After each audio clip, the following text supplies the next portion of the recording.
Allahu Akbar. Bismillahirrahmanirrahim. Alhamdulillah Rabbil Alamin. Ar-Rahmanirrahim. Maliki Yawmiddin. Iyaka na'budu wa iyaka nasta'in. Ihdina siratal mustaqim. Siratal ladina an'amta alaihim ghairil maghdubi alaihim waladdallin.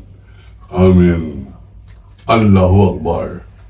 Assalamualaikum warahmatullahi wabarakatuh. Isang mapagpalayang araw po sa atin lahat, mga kaibigan. Ito po ang Kawal ng Demokrasya, Kawal di Carbonell, nagsasabing matuto na po tayo manindigan. At yan po ang ating pag-uusapan ngayon.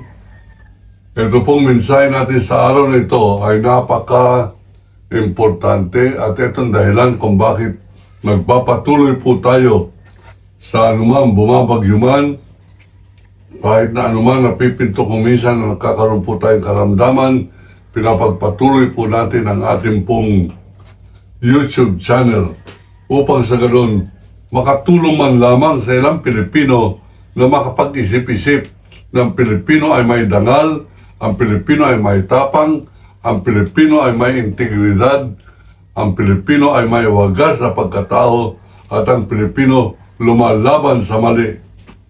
Ngayon, para po kumalat ito pong ating mensahe, isa lang pakiusap ko po sa inyo. Pindutin lamang po ninyo yung subscribe para po kumalat ng gusto ito pong ating mensahe sa araw na ito. Napakahalaga po nito sapagkat ngayon magdideklara na po tayo ng digmaan laban sa kasamaan. Bago po natin ito pagpatuloy, sabay-sabay po natin pindutin yung pong subscribe button at ipakalat po natin ito para hindi sasabihin ng Sara Duterte, ay walang nakikinig yan kay Carbonell, baliwala yan. Wala naman nagsasabing mali ako, tama ang sabi lang nila, sang-ayon po sa isang reporter na malapit kay Sara Duterte. Huwag niyo intindihin yan, negative talaga yan. Itong si Carbonell. Tignan nga ninyo ang kanyang subscriber, meron subscriber na Maka Duterte. 1 million ang kanyang subscription si Carbonell ngayon lamang wala pang 100,000. Aba mga kaibigan, nais ko pong sabihin sa inyo na nung isang araw nagbunyi na po kami sapagkat ng aking staff ay sapagkat nakarating na po tayo, nakalagpas na po tayo sa 100,000 subscribers.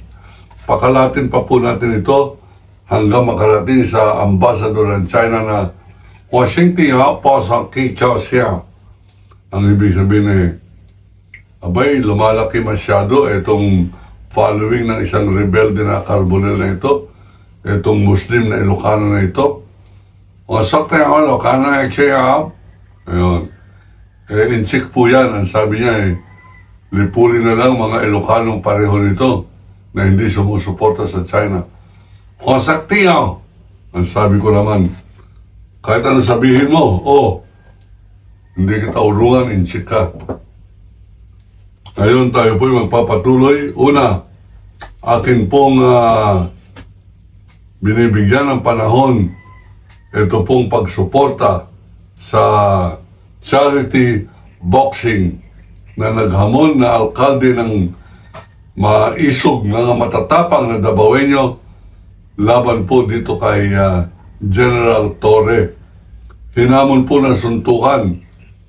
Ang tapang po, Dabawenyo, matapang, DDS Davao Death Squad, ang galing bumarilya ng mga Pilipinong nakagapos ang kamay sa alambre, tinatakpan sang-ayon kay Matobato ng masking tape ang kanilang mata, binabalot ang kanilang bibig, ang ulo binabalot ng masking tape, at pagkatapos sinasaksak ng mga Davao Death Squad na pulis, mga kaibigan.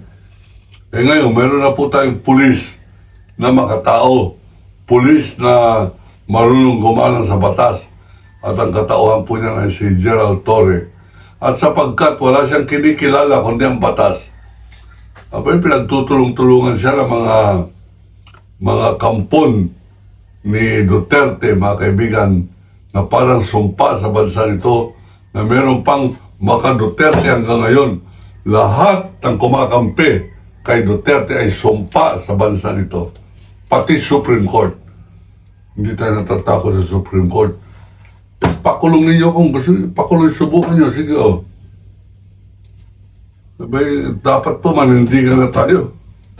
Pag mali, mali. Labanan na mali. Ngayon, ako po ay maninindigan. Pupunta ako sa Rizal Memorial Stadium kung saan gaganapin, nakatakda ang boxing na naghamon na si Duterte, Basti Duterte, mayor ng maisog na Davao. Matapang daw ang Davao. Abay, nakita ko mas matapang ito si Torre. Kampi po tayo sa Pilipinong matapang. Ayaw po natin mga Pilipinong Chis Escudero, Robin Padilla, Bato de la Rosa at incheck na senador ng pangalan ay Bongo. Abay, hindi po tayo mangingimi sabihin, kalaban ninyo ko, lalabanan kayo, saman tayo magkita. Ngayon, yung mga matatapang na Davaoenyo, yung mga isog na yan, magkita-kita tayo doon sa Rizal Memorial bukas, araw ng boxing. Andun ako, hihintayin ko yung mga matatapang na yan, haharap ako. Samantalang si General Torre ay sa kanyang edad na 55 years old, mas matanda siya kay Pacquiao ng 10 taon. Bay, lalabanan niya yung matapang na Davaoenyong si Baste. Pero meron po tayong balita. Mukhang tumakas na ito. Ito si Baste, nagpunta rin ng Singapore. Nakunin siya ng litrato ng kunyari isang pasaherong nag-text, nagpapadala ng message, yung pala kinukunan siya. At itong si Baste ay nakatingin sa malayo sa bintana, sinasabing diyan ka na, Torre. Ganun po man, baka trick lamang nila yan. Para pag tayo naniwala na hindi dadating si Baste, para hindi masayang ang oras ni Gerald Torre na abala ngayon sa kanyang secondary mission na magbigay ng rescue effort sa mga nasalanta. Abay, baka biglang dumating si Baste, sabihin, o, nasan ka, Torre? Halis na ako. Wala ka pala dito. Ngayon, para hindi po mangyari yan, darating si Gerald Torre, darating ako, hihintayin ko yung mga matatapang na mga Davaoenyo, hintayin ko yung mga kakampi nila sa Senado, si Bato de la Rosa. Abay, pagka hindi dumating si Torre at saka si Baste, at puporma-porma si Bato, babatukan ko po yan sa harapan ng mga manunod ng boxing para hindi masayang ang bayan nila dyan po sa takilya na pinangako ni General Torre na i-donate sa mga nasalanta ng bagyo. Yan pong makukolekta sa takilya.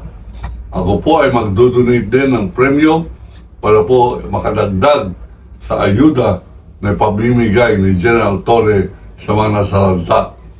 Manood po tayo, magpunta po tayo doon sapagkat ang pangalawa po nating papahayag ngayon ay ang tungkol sa di umano pagkiling ng Supreme Court of the Philippines. 12 mga appointee ni Digongong Duterte ay pumirma na huwag ituloy ang impeachment at di umano labag ito sa Constitution. Abay, dumating na po tayo sa punto na ito matatalino mga tao, justices of the Supreme Court, nagsisinungaling na rin at kumakampi sa mali. Ano ibig sabihin nito?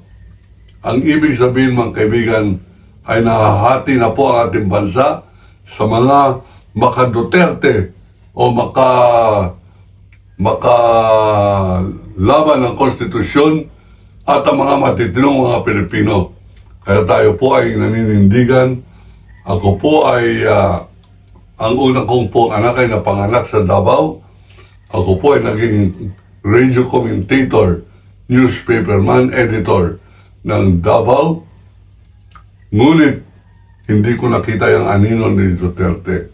Siguro talagang pinaglalayo ang landas namin sapagkat kung noon pa kami nagkabangga na iligtas ko sana ang ating bansa sa kuko ng kadiliman, kuko ng kabastusan, kuko ng pagmumura sa buong may kapal, mga kaibigan. E tadhana siguro yan para matuto ng Pilipino na panganak ng Pilipino ay hindi nagmamahal sa kanyang bansa sapagkat ang kanyang lolo na panganak na walang bansa, na panganak na alipin hanggang nagsilakbo ang damdamin ng isang Muslim na ang pangalan ay si Dato Paluka o kilala sa pangalang Lapu-Lapu. Ito pong ating pong bansa kawawa sapagkat ang naging panuntunan ng mga Pilipino ay kung paano mabubuhay sa maghapon, sa tindi ng gutom o sa hamon ng gutom, sa lupit ng gutom, at sa tindi ng palo, pambabatok, pambubusabos ng mga Kastila at Amerikano laban po sa ating bansa. At nung dumating ang hapon, abay lalo po natuto maging traidor ang Pilipino, maging makapili ng kanilang mga bayani, yung mga lumalaban para po sa kabutihan, pinapatay, hindi ng hapon, ng kapwa Pilipino. Tinuturo nila ang mga guerrilla, napakasamang kultura po ng Pilipino ito. Ngayon, meron mga Pilipino, nakakahiya ang ating pong imahin, nagrarally sa ibang bansa na pabalikin si Rodrigo Duterte sa bansa. Abay, anong klaseng lahi, anong klaseng kultura, anong klaseng Pilipino, anong klaseng tao ang Pilipino? Mumurahin ang Diyos, nagkukunwaring ang Pilipino ay maka-Diyos. Nung minura si Kristo, lahat ng mga relihiyon na nagtatanggol kay Kristo ay nanahimik sa takot kay Duterte. At ngayon, kinakampihan pa si Duterte. Lahat ng kumakampi kay Duterte ay traidor. Lahat ng kumakampi kay Duterte ay laban sa Pilipino, laban sa tama, laban sa batas, laban sa katinuan. Kailangan lipunin na po natin lahat yan. Lahat ng kumakampi kay Duterte hanggang ngayon, kaaway ng bansa, kaaway ng kabutihan, kaaway ng konstitusyon, kaaway ng lahing Pilipinong meron dangal. Lahat ng mga nagtatanggol kay Duterte, walang dangal, bulag, bingi, pipi. At hindi lamang yan, traidor sa bansang Pilipinas. Yan po ang ating pong paninindigan, yan po ang ating pakalatin. Lahat ng kumakampi kay Duterte, lahat pumapalakpak kay Duterte ay pumapalakpak kay Satanas, pumapalakpak sa kalaban ni Kristo, pumapalakpak sa kalaban ng poong may kapal, and therefore si Allah. Lahat ng mga umaalipusta sa poong may kapal, dapat lipunin natin, kalabanin natin. At yan ay ang mga kampon ni Satanas na sa Pilipinas. Ang pangalan ng Satanas na yan ay Rodrigo Roa Duwag Duterte. Yan po ang paninindigan ng Kawal ng Demokrasya. Ako po si Kawal de Carbonell, naninindigan, lumalaban para sa tama, laban sa kasamaan. Iniibig ko ang Pilipinas.